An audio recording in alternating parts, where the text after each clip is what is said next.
అమరావతి గెలిచింది, శాశ్వత రాజధానిగా నిలిచింది.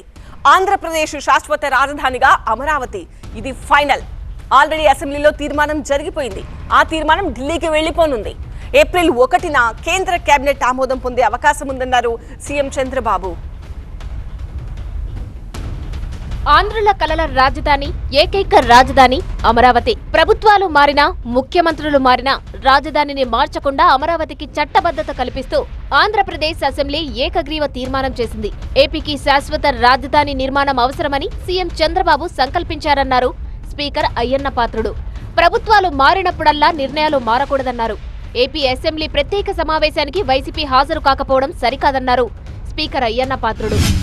కనీసం ఈ రోజైనా ఆ 11 మంది వస్తారని ఆశించాను. ఈ తీర్మానం బలపరిచి చేత పడతారనుకున్నాను.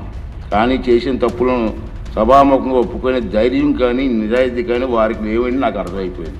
రైతన్నల ఉసురు తగిలిన తర్వాత కూడా గుణపాఠం నేర్చుకునే ఉద్దేశం వారికి లేదనిపిస్తుంది. ఇది వారికి విజ్ఞప్తిగా వదిలేద్దాం. ఏపీ రాజధాని అమరావతికి చట్టబద్ధత కోసం అసెంబ్లీలో తీర్మానాన్ని ప్రవేశపెట్టారు చంద్రబాబు. ఏపీ పునర్విభజన చట్టంలో సెక్షన్ 5ని సవరించి అమరావతి పదాన్ని చేర్చారు.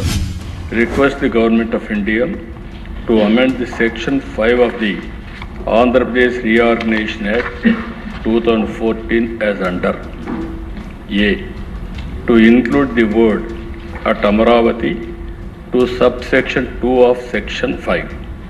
B to add the words and Amaravati includes the capital city areas notified under Andhra Pradesh Capital Region Development Authority Act 2014 to the explanation to section 5. Andhra Pradesh రాజధాని అమరావతి కోసం సీఎం చంద్రబాబు కృషి మరవలేనిదన్నారు డిప్యూటీ సీఎం పవన్ కళ్యాణ్. ఎవరు పెట్టగలరు? అన్ని కష్టాలను అధిగమించి అందరి చేత మాటలు వినిపించుకొని ఎవరు పెట్టగలరు? That credit goes to honourable CM Shri Chandrababu. We wholeheartedly acknowledge your efforts, sir. We wholeheartedly acknowledge your vision. AP పునర్విభజన తర్వాత అమరావతిని సింగపూర్లా తీర్చిదిద్దాలని సంకల్పించానన్నారు చంద్రబాబు. ముందు అమరావతిని రాజధానిగా ఒప్పుకున్న జగన్ తర్వాత కుట్రలు చేశారన్నారు. భూములు త్యాగాలు చేసిన రైతులను ఇబ్బంది పెట్టారన్నారు. వైసీపీ 3 రాజధానుల కుట్రను శాసనమండలిలో సెలెక్ట్ కమిటీకి ఇస్తే టెక్నికల్ ప్రాబ్లం చూపించి గవర్నర్కి పంపించి, అంటే అక్కడ సెలెక్ట్ కమిటీలో పంపిస్తే చైర్మన్ పంపించిన దాన్ని తొక్కిపెట్టి సెక్రటరీ ద్వారా గవర్నర్కి పంపించి ఆ బిల్లు పాస్ చేస్తే హైకోర్టుకి వెళ్తే హైకోర్టు రాజధాని కాపాడే పరిస్థితికి వచ్చింది. అధ్యక్షుడు, అమరావతి దేవతల రాజధాని అన్నారు చంద్రబాబు. దేశంలోనే అమరావతిని అగ్రభాగంలో ఉంచేందుకు శక్తి వంచన లేకుండా కృషి చేస్తానన్నారు. నాది అమరావతి అని ప్రతి ఒక్కరూ సగర్వంగా చెప్పుకునే విధంగా అమరావతిని తయారు చేసే బాధ్యత మనందరిది. దానికి అంకితమైన ప్రభుత్వం. Hyderabad plus Amaravati, Hyderabad brown field city, Amaravati green field city. ఇక్కడ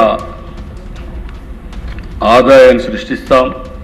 రాష్ట్ర అభివృద్ధికి సంక్షేమానికి ఈ ఆదాయాన్ని ఖర్చు చేసే పరిస్థితి వస్తాం. ఇది భవిష్యత్ నగరం అమరావతి. నేచర్, ట్రెడిషన్, టెక్నాలజీ కలయిక తీసుకొస్తాం. Blue green concept. ఏపీ రాజధాని అమరావతికి చట్టబద్ధత కల్పించే తీర్మానాన్ని అసెంబ్లీ ఏకగ్రీవంగా ఆమోదించి కేంద్రానికి పంపించింది. మనం చేసిన మంచి, మనం చేసిన అభివృద్ధి శాశ్వతం. మనకి ఎప్పటికీ గుర్తుండాల్సిన అవసరం ఉంది. అందుకే ఈరోజు చెప్తున్నాను అధ్యక్ష, ఈ తీర్మానం పెట్టినప్పుడు మీ అందరినీ రిక్వెస్ట్ చేస్తున్నా. అమరావతి అజేయం, అమరావతి అద్భుతం, అమరావతితోనే తెలుగు వైభవం. జై తెలుగు తల్లి, జై భారత్, జై హింద్. గౌరవ ముఖ్యమంత్రి గారు ప్రవేశపెట్టిన తీర్మానం సభా సమక్షంలో ఉంది. అనుకూలంగా ఉన్నవారు అవునానండి, వ్యతిరేకంగా ఉన్నారు కాదనండి. అవునన్నారు, అందరూ అవునన్నారు. తీర్మానం ఏకగ్రీవంగా ఆమోదించబడింది.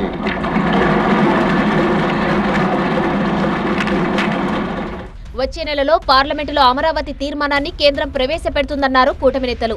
పార్లమెంట్ ఆమోదం తర్వాత ఏపీ రాజధానిగా అమరావతికి చట్టబద్ధత వస్తుందన్నారు. మరోవైపు అమరావతికి చట్టబద్ధత కల్పిస్తూ అసెంబ్లీ తీర్మానం చేయడంపై రైతులు హర్షం వ్యక్తం చేశారు.